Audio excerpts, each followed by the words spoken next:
Olá, irmãs, bem-vindas a mais uma série de estudos. A partir de hoje, nós vamos estudar o texto de Tito, capítulo 2, versículos de 3 a 5. É um texto bem curto, mas que tem muito conteúdo sobre o que Deus quer para a mulher que o ama.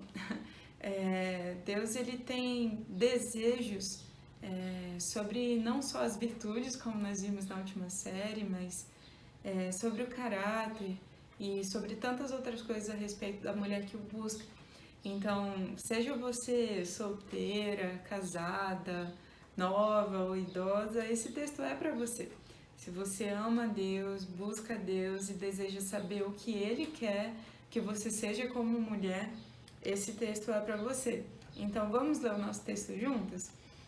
Tito, capítulo 2, versículos de 3 a 5, diz assim: Quanto às mulheres idosas, semelhantemente, que sejam sérias em seu proceder, não caluniadoras, não escravizadas a muito vinho, sejam mestras do bem, a fim de instruírem as jovens recém-casadas a amarem ao marido e a seus filhos, a serem sensatas, honestas, boas donas de casa, bondosas, sujeitas ao marido, para que a palavra do Senhor não seja difamada. Então, nesse texto a gente vê muita coisa semelhante que a gente já estudou na última série de estudos, né, sobre a mulher virtuosa, mas muita coisa nova também. E por isso eu espero que você sempre olhe para um texto da Palavra de Deus como um texto que se renova dia a dia e que pode ser buscado e aplicado na sua vida, independente da sua idade, do seu estado civil. Como eu falei no começo, se você ama a Deus, cada texto da palavra é direcionado a você. Mais ainda quando diz a respeito de mulheres. Né? Então, que nós estudemos juntas esse texto, procurando entender como nós podemos ser a mulher que Deus deseja que nós sejamos.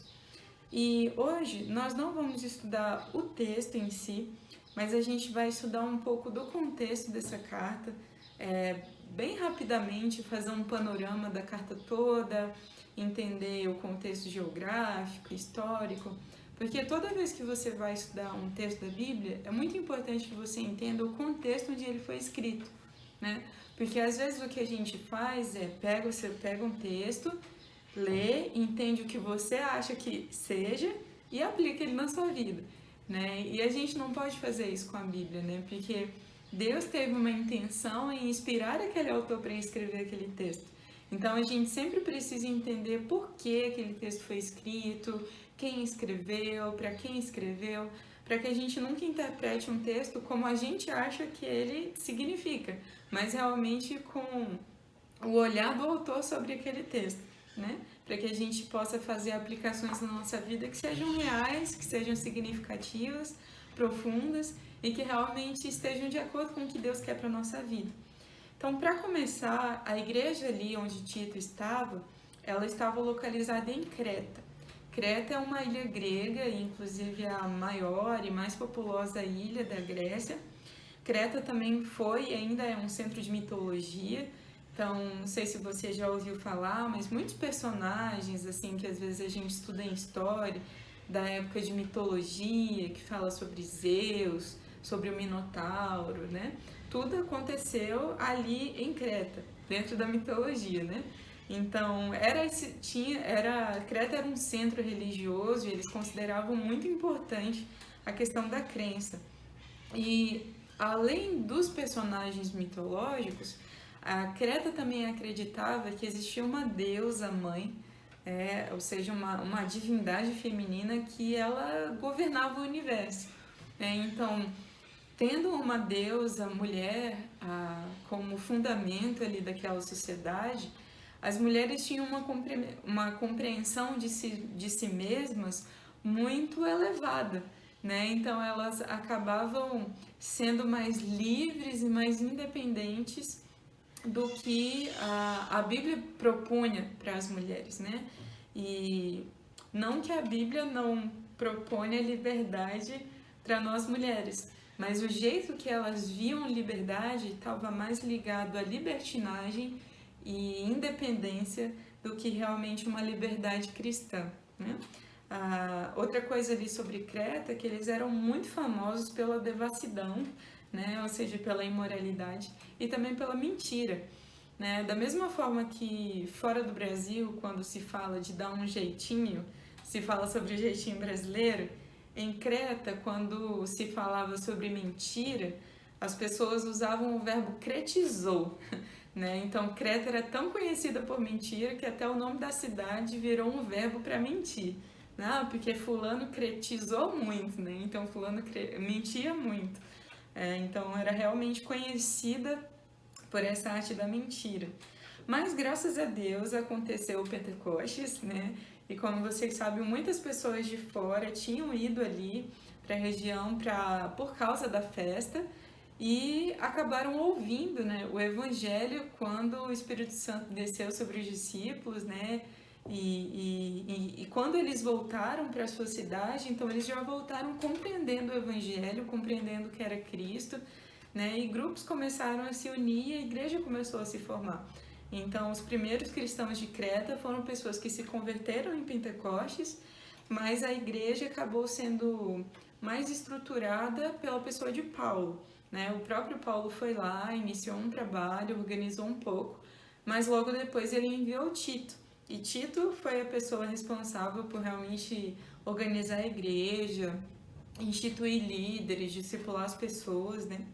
E quando Tito recebeu essa carta de Paulo, Roma ainda estava dominando Creta, né? Tito, ele era grego e ele conheceu a Cristo através de Paulo, né? Então ele era filho na fé de Paulo. Paulo chama ele assim em Tito, capítulo 1, versículo 4. E ele também foi companheiro de Paulo em muitas missões, né? Quando Paulo precisava ir a Corinto para resolver alguns conflitos e não podia, ele enviou Tito. Tito também fez a coleta missionária e também foi ele que levou a segunda carta aos Coríntios. Então, 5 anos depois desse período de Tito ali em Corinto, foi que ele foi para Creta, enviado por Paulo, né, para organizar a igreja. E no fim da vida de Paulo, Tito já estava em outra missão, em outro lugar, chamado Dalmácia. A gente vê isso em 2 Timóteo 4:10. Então a gente vê que Tito realmente era um homem usado por Deus, muito amado por Paulo e muito útil em ser cooperador da missão de organizar igrejas e levar o evangelho mundo afora, né? E algo muito interessante para a gente ver sobre essa carta também é o propósito de Paulo em escrever essa carta, né? Então, o primeiro propósito de Paulo em escrever essa carta está no capítulo 1, versículos de 1 a 2, que diz assim: para promover a fé, que é a dos eleitos de Deus, e o pleno conhecimento da verdade, segundo a piedade, na esperança da vida eterna, que o Deus que não pode mentir prometeu antes dos tempos eternos. Então, Paulo começa aqui essa carta explicando que o propósito dele em escrever essa carta estava firmado na fé, no amor e na esperança. Talvez você não identifique essas palavras logo de cara nesse texto, mas a gente vê que essa fé, que é dos eleitos de Deus, está unida ao pleno conhecimento da verdade, segundo a piedade, ou seja, que conduz à piedade. E a piedade nada mais é do que o amor, é a dedicação em amor, né? A piedade é esse amor dedicado. Então a fé está ligada ao amor, e esse amor, ele é produzido pelo pleno conhecimento de Deus, né? Pelo pleno conhecimento da verdade. Então, se a gente confia no caráter de Deus, isso nos leva a conhecê-lo ainda mais, e conhecê-lo ainda mais nos leva a amá-lo ainda mais, e isso tudo está ligado à esperança da vida eterna, que o Deus que não pode mentir prometeu antes dos tempos eternos. Então, a esperança, ela é aquela que concretiza a nossa fé e que fortalece o nosso amor, mas que ao mesmo tempo se unem, né, todas elas, como fundamento da nossa vida cristã. Então, Paulo queria lembrar a igreja de que eles precisavam se dedicar à fé, à esperança e ao amor para que eles fossem cristãos firmes mesmo na palavra, né? E o segundo propósito dele, especificamente para Tito, está no versículo 5 do capítulo 1, é que ele queria que Tito pusesse em ordem as coisas restantes, bem como em cada cidade constituísse presbíteros, né? Então, Paulo queria que Tito organizasse a igreja no sentido de, olha, tem muito falsos mestres rondando aí, vê o que você pode fazer sobre isso, instrui as pessoas, discipula as pessoas de todas as classes sociais das igrejas, institua líderes, né, que sejam respeitados. Então, essa era a missão de Tito. Então, o primeiro aspecto da missão de Tito era colocar a igreja em ordem e constituir líderes que fossem espiritualmente maduros, socialmente equilibrados e doutrinariamente estabelecidos, né? Então, tudo isso por quê? Porque o povo cretense, como a gente viu ainda há pouco, era um povo muito devasso, um povo muito imoral. Então, Paulo queria que aquele povo pudesse ter a referência de homens que realmente amavam a Deus dentro da igreja, né? Então, se eles mesmos, no meio de si, não tinham referências de moral, né? Eles poderiam encontrar dentro da igreja homens que realmente fossem referenciais, que fossem espelhos de Deus na terra. Por isso Paulo não descreveu apenas para Tito, olha, faz um seminário com esses líderes aí, coloca todos eles para saber a Bíblia toda, ainda a Bíblia não tinha fechado, né? Mas olha, coloca eles para conhecer a palavra e só. Não, Paulo queria que eles conhecessem a palavra sim, mas que eles também fossem exemplos diante da sociedade. Paulo falou sobre a importância deles serem maridos de uma só mulher, de eles não serem apegados ao vinho, deles serem homens justos, dominadores de si, né? Então, Paulo queria que eles fossem um exemplo de caráter para a sociedade. Mas também Paulo queria, sim, que eles fossem muito bem apegados à palavra, como ele mesmo fala no texto, porque em torno da igreja existiam muitos judaizantes, né? Ou seja, pessoas que haviam conhecido o evangelho, mas que achavam que o evangelho não era suficiente para salvar. Então eles diziam, olha, tudo isso que Cristo disse, que ele já purificou, na verdade não. Cristo salva, mas você precisa se circuncidar, você precisa guardar o sábado, você precisa não comer pouco, você precisa cumprir todas as leis cerimoniais do Antigo Testamento, né? Mas paradoxalmente, assim, esses líderes se importavam tanto com essas questões internas, com essas questões cerimoniais, mas eles eram conhecidos por destruir famílias, por serem gananciosos. Então Paulo estava falando, olha, esses líderes aí, esses falsos mestres estão corrompendo a igreja. Além de quererem que a igreja siga um outro evangelho, eles não são exemplos de caráter, né? Eles são gananciosos, são enganadores, então se afastem, né?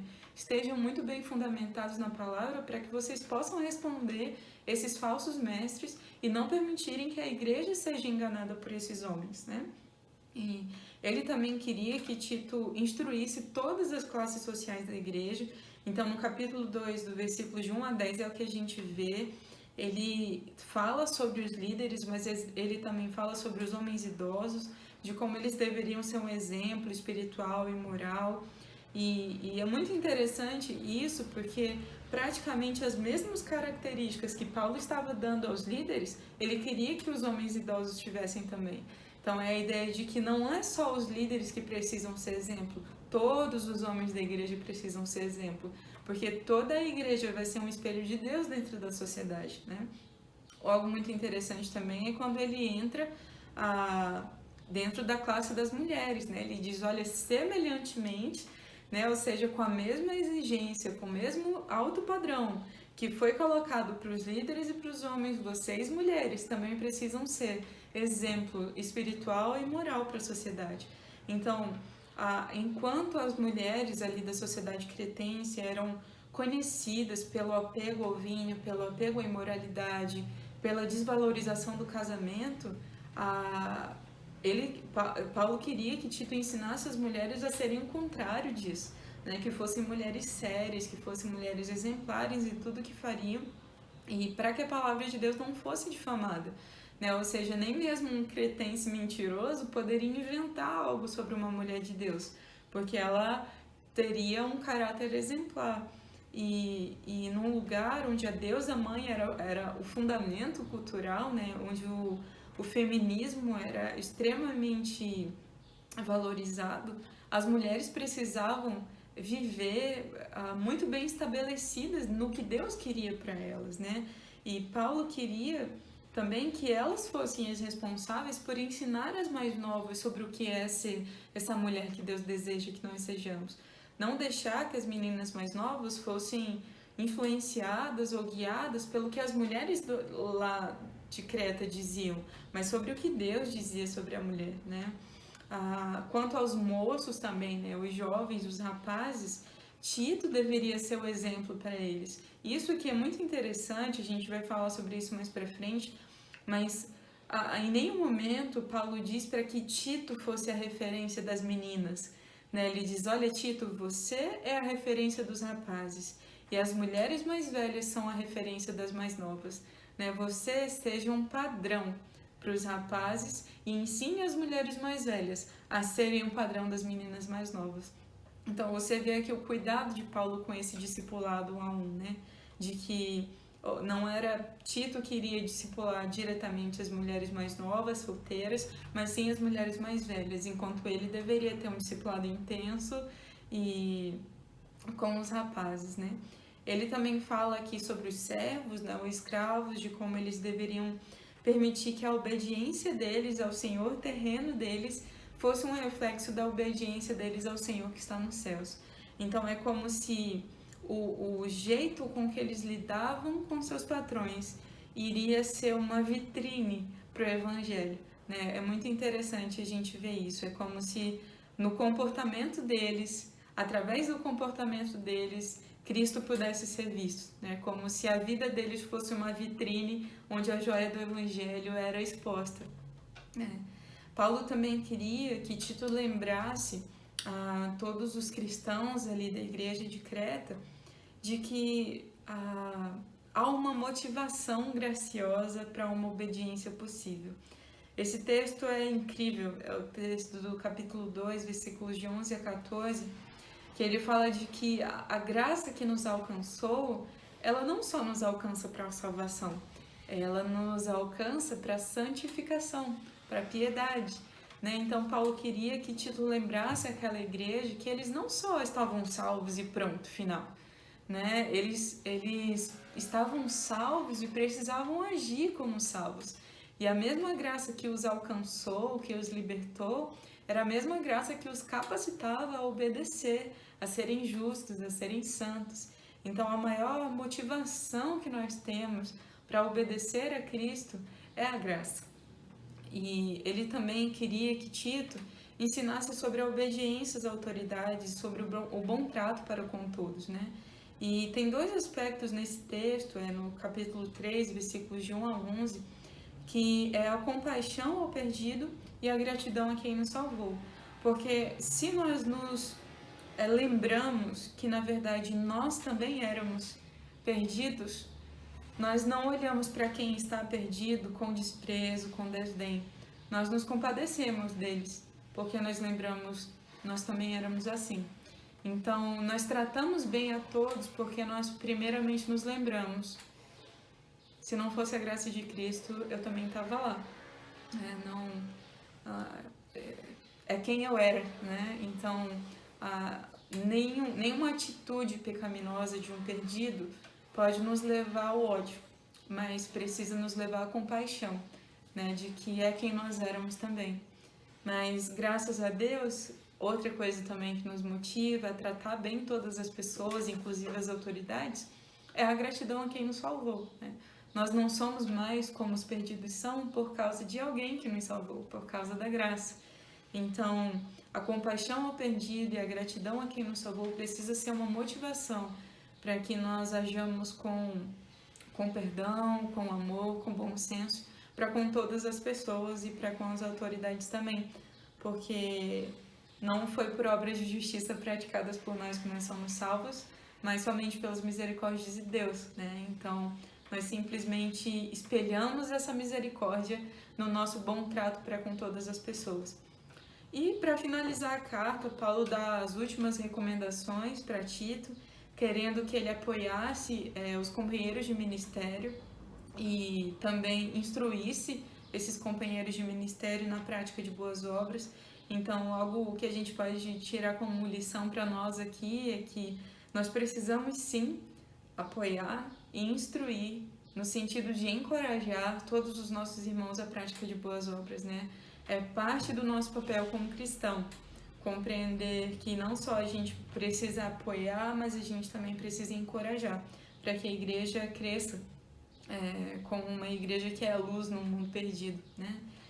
E eu gostaria de finalizar esse breve estudo, irmãs, esse breve panorama, na verdade, né, da carta de Tito, com Tito 2, versículos de 11 a 14, que para mim é a mensagem central desse livro.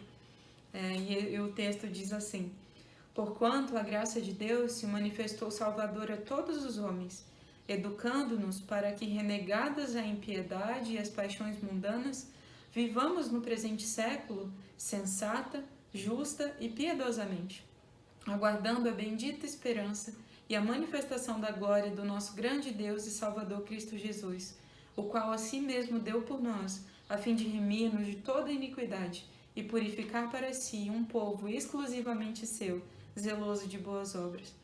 Mas esse texto, ele é central porque ele nos lembra quem é o centro de toda essa busca por santidade. É Cristo. Cristo é o centro da nossa salvação, Cristo é o centro da nossa santificação, Cristo é o centro da nossa esperança. Hoje nós só podemos dizer que somos salvos, que somos diferentes dos perdidos, porque Cristo nos salvou, com graça. Hoje nós só podemos buscar a santidade porque Cristo nos alcança e nos dá diariamente dessa mesma graça. E hoje a gente só pode ter essa viva esperança de que um dia nós seremos arrebatados e encontraremos com o nosso Deus por toda a eternidade por causa de Cristo, que graciosamente nos deu essa viva esperança. Então, se Cristo ele não for o alvo da nossa motivação, da nossa busca por santidade, a gente nunca vai conseguir renegar as paixões desse mundo, como o texto fala. A gente nunca vai conseguir viver de uma maneira sensata, justa e piedosa, porque a gente vai tentar nos santificarmos na nossa própria força, e isso não é possível. A gente não vai passar de uma mulher legalista, que finge cumprir um monte de regras, que manda todo mundo cumprir um monte de regras, mas isso não é santidade, isso é legalismo. Por isso a gente precisa permitir que a nossa busca pela santidade seja fundamentada na graça de Cristo, porque só ela foi poderosa para nos salvar, só ela é poderosa para nos santificar, só ela é suficiente para nos levar ao céu. A gente precisa depender dessa graça.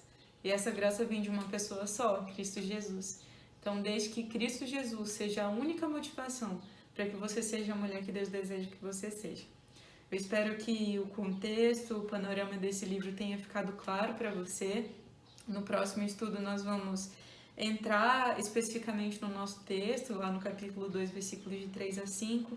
A gente vai estudar primeiramente as características que dizem a respeito do casamento, depois a gente vai estudar as características que dizem a respeito da integridade e ver nisso tudo como Deus quer que a gente seja coerente, não só naquilo que a gente fala, mas naquilo que a gente vive, para que Ele seja conhecido através de nós e que a nossa vida seja realmente essa vitrine onde a joia do Evangelho é exposta. Que Deus a abençoe e até o próximo estudo. Tchau, tchau.